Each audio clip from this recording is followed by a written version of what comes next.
के शांत भाव में सबका स्वागत। वैशाली जी आगे पढ़ें। हाँ अर्पिता, नमस्ते। नमस्ते आंटी। नमस्ते सब योगियों को। हम लोग गीता का 14वां अध्याय पढ़ रहे हैं, गुणत्रय विभाग योग। उसमें हम आज श्लोक नंबर 24 पढ़ेंगे। श्लोक नंबर 24। भगवान बोल रहे हैं, श्री भगवान उवाच समदुःख सुख स्वस्थः समलोष्टाश्मकाञ्चनः तुल्यप्रिया प्रियो धीरः तुल्यनिन्दात्मसंस्तुतिः समदुःख सुख स्वस्थः समलोष्टाश्मकाञ्चनः तुल्यप्रिया प्रियो धीरः तुल्यनिन्दात्मसंस्तुतिः।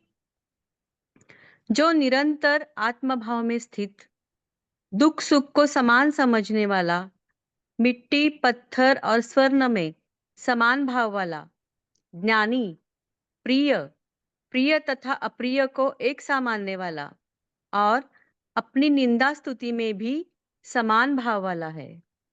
हरिओम। ये गुणातीत अवस्था की बात हो रही है। एक ऐसे स्वपान की बात हो रही है जिसमें जाने से मनुष्य जन्म सार्थक हो जाता है। मनुष्य ही गुणातीत हो सकता है। उसके पास इतनी चेतना शक्ति है कि वो गुणों से गुणातीत अवस्था तक जा सकता है। तो ये संसार में जीव निर्जीव है और जीव निर्जीव में प्रकृति गुण उसमें डाले हैं। प्रकृति का गुण जीव में और निर्जीव में। तो संसार में गुणों का आदान प्रदान होता है। आत्मभाव दृष्टा बनकर रहता है, गुणों का ही आदान प्रदान होता है। चाहे वो जीव हो निर्जीव हो, दोनों अपने आप में सिर्फ गुणों में आदान प्रदान करते हैं। आत्मभाव में जो रहते हैं ये जानते हैं कि ये सब गुणों का ही आदान प्रदान है।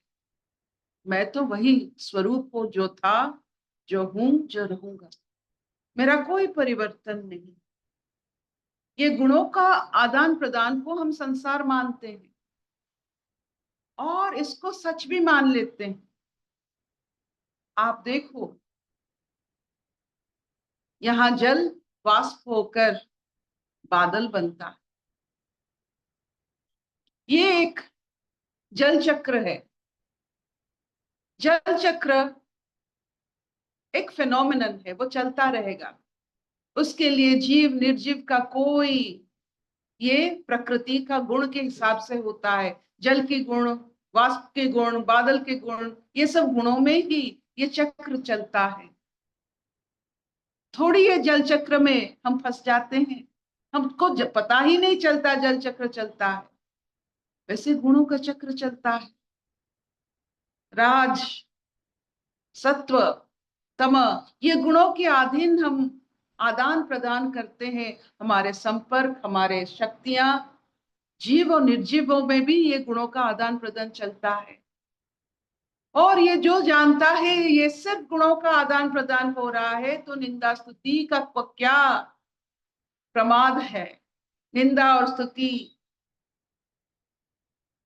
पेन और प्लेजर, दुख और सुख, मिट्टी और सोना, ये तो गुण के हिसाब से होता है।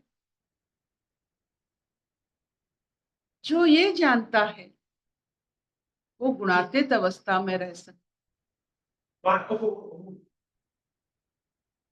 तो क्यों ना ये हम समझ ले कि हमारी बातें, हमारा सोच, ये प्रकृति का जल चक्र जैसा उभरता है और इससे हमारा आत्मभाव का कोई लेना देना नहीं है। आपके गुण प्रकृति का हिस्सा है और प्रकृति सदा सर्वदा चंचल।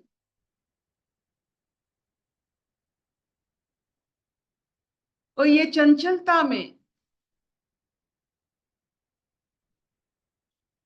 हम अगर ये चंचलता को बड़े आमोद और प्रमोद से उसे देखें, मान लो ये अपनी जैसे खेल का एक जरिया है, तो गुण खेलने की एक जगह है। आप जब खेलते हो आनंद लेते हो, लेकिन खेल जब खत्म होता है तो अपने स्वरूप में आकर वो खेल की मजा लेकर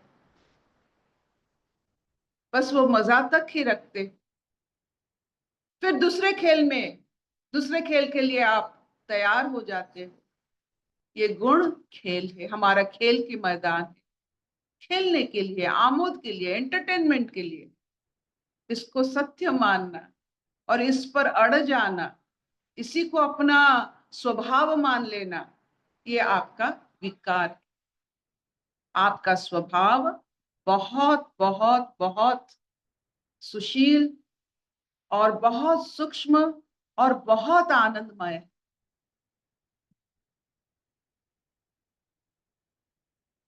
क्या इतना चलेगा? ये गुणों के लिए जब निंदा मिल जाता है वो खेल का हिस्सा है, अगर स्तुति मिल जाती है वो खेल का हिस्सा है, वो आपका हिस्सा नहीं। आप जब खेल रहे थे, जो खेलते हैं, जो जैसे इतने सारे आप एक्टर को देखते हो, वो खेलते हैं, जब वो अपना एक्टिंग करते हैं, वो एक्टिंग का किरदार का हिस्सा होता है, वो नहीं होते हैं। वैसे हम हैं, गुण एक किरदार है, वो हम नहीं है। या तो सत आनंद घन स्वरूप, वो हम नहीं है। ना निंदा है, ना अपमान है, ना स्तुति है, बस ये हमारा आमोद प्रमोद के लिए ये गुण बनाया गया है। इसको व्यवहार कीजिए, लेकिन अपना स्वरूप मत बनाइए। अड़ मत जाइए कि मैं सत्व हूं, नहीं हूं, मैं राजस्व नहीं हूं। ये सब हमारे खेलने की चीज, we will play with it.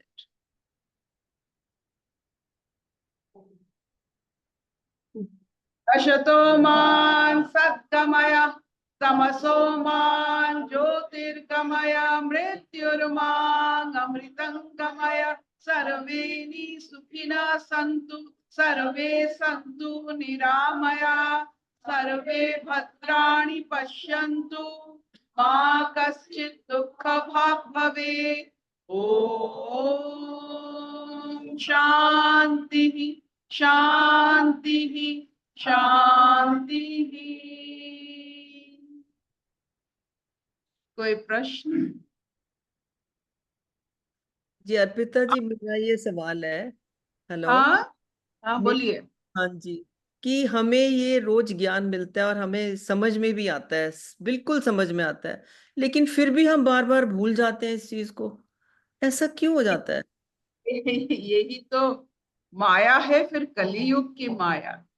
क्योंकि हम्म। यहाँ ज्यादातर चेतना बहुत ही कमजोर स्तर पर होता है। हम्म। जैसे सत्संग में जब आपके घर में सब ऐसे हो जाओगे तो एक दूसरे को देखकर आपका स्वभाव और स्वरूप याद आ जाता है। जब आपके जैसे कम लोग होते होते हैं, मतलब आपके जैसे कम होते हैं, ज्यादा आपके जैसे नहीं होते हैं, तो आप उनके जैसे हो जाओगे। It is natural. जो चीज ज्यादा जहां है उसमें हम रम जाते हैं। हाँ आप जी। देखो, आप एक छोटी सी खान है जिसमें सोना है, एक बड़ा सा खान है जिसमें कोयला है। आप हम्म। पर कौन सा रंग चढ़ेगा? कोयला का रंग चढ़ेगा। ये चेतना किस स्तर की अवस्था है। इसीलिए जहाँ चेतना के स्तर बहुत उन्नत होते हैं, वह हमारी मुक्ति होती है। हम भी वही चेतना में ना चाहते हुए भी वहां पहुंच जाते हैं। तो आप अपने कर्मों के हिसाब से स्तर बदलते हो। अच्छा। आप कर्म मतलब आपकी मानसिक और वाचिक कर्म, शारीरिक कर्म का ज्यादा प्रभाव नहीं है, ज्यादा प्रभाव मानसिक और वाचिक कर्म का है। ये शरीर ज्यादा भूल नहीं करता है, ये पाप नहीं करता है, पाप मन से होता है, शरीर से पाप कभी नहीं होता है। हम तो कितने बार किसी को ना मारते हुए मन में मार देते हैं, वो भी पाप। मानसिक स्तर पर आप जो है आपका वो आचरण, आप मानसिक आचरण कैसे करते हो, इसका बहुत बहुत अंश आपका गति पर उसका असर पड़ता है। अच्छा। मन से कैसे हो, तन से कैसे नहीं। How are you at the mind level? Arpita ji, हाँ जी।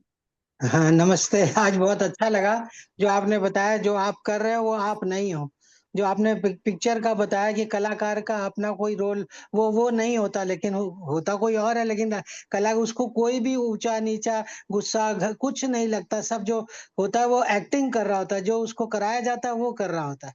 बहुत सुंदर बात लगी, बहुत आप अच्छी ये बात। जान लो कि आपका कोई गुण आपका नहीं है, वो आदान प्रदान बिल्कुल के, जैसे आपका, आप कह सकते हो ये पैसा मेरा है, वो आदान प्रदान के लिए है। आप पैसा रख के क्या करोगे, गुण रख के क्या करोगे अगर उसे आदान प्रदान में नहीं लगाओगे? पैसा का क्या मोल है अगर उसका व्यवहार नहीं होता? गुण का क्या मोल है अगर उसका व्यवहार नहीं होता है? व्यवहार कीजिए। बहुत सुंदर, बहुत अच्छी बात। Very good, very good, thank you. Thank you, Mama. Thank you.